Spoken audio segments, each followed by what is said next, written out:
Hey, this is a real question, and I know this brother be chilling. He don't be doing nothing. And I always, you know what I'm saying, respect the way he did things inside and out the ring. He helped a lot of people outside the ring. But, man, this is a real question I've been asking for 4 or 5 years. I don't know if people know it. But, many years ago, many years ago, Errol Spence was the mandatory for Boots. Many years ago. Many years ago when people said that Crawford wasn't even good enough at 140. He's fought nobody at 147.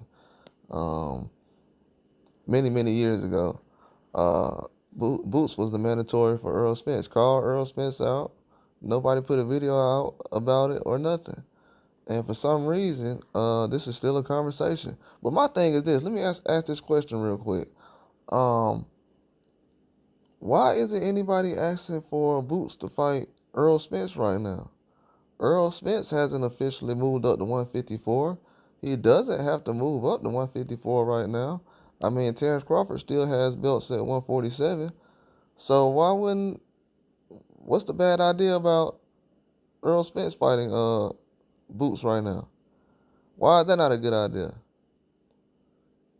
I mean, these dudes were so wrong about Terrence Crawford last year.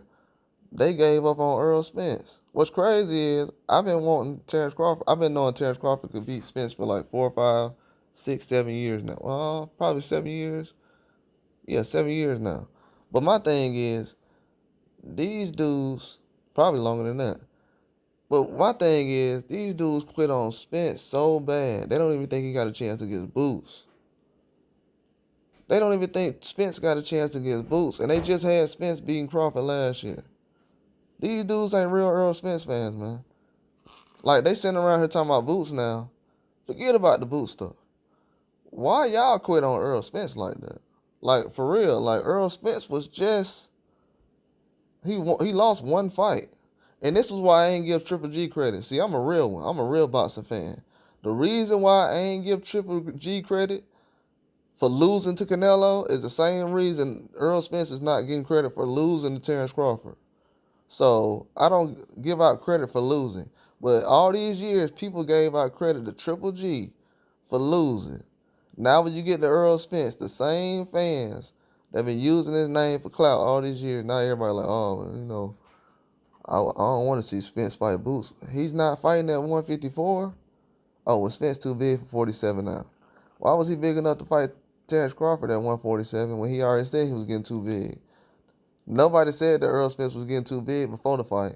They said he was going to wash him. Then after the fight, oh yeah, he too big now. He was drained and everything. Bro, these are the excuses. Excuses. I mean, the same stuff I heard with Triple G in the Canelo fight. They had 3 of those fights. Nobody got knocked down. But everybody gave full credit to Triple G for trying hard. Which was a bad... Bro, he was at 160 fighting the guy who's at 47, 54. Yeah. And you went 12 rounds with him and lost? And we giving you credit? Yeah, the standard's been low since that been going on. But with Errol Spence, the standard's high. That's why I said, he got real fans that ride for him, but I don't think they know what he means in the sport of boxing and what he has done. Because I don't see them put him number 4 pound for pound, number 5. And he got one of the best resumes in the last 10 years. But they don't want to put him up against Boots, though, because he lost one fight to Terrence Crawford. You're not a real boxing fan if you're jumping off dudes' bandwagons after one fight. If Terrence Crawford would have lost this weekend, you wouldn't have seen me say, hey, man, he done, man. He went 12 rounds. That Marjamal guy.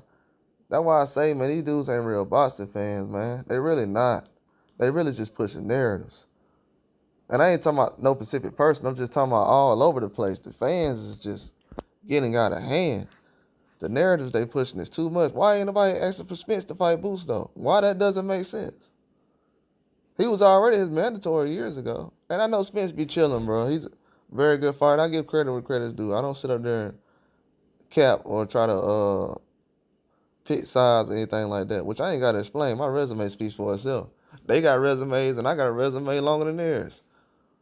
So my resume speaks for itself. But yeah, they definitely jumped off the bandwagon with him. They don't even believe that Spence got a chance against Boots now.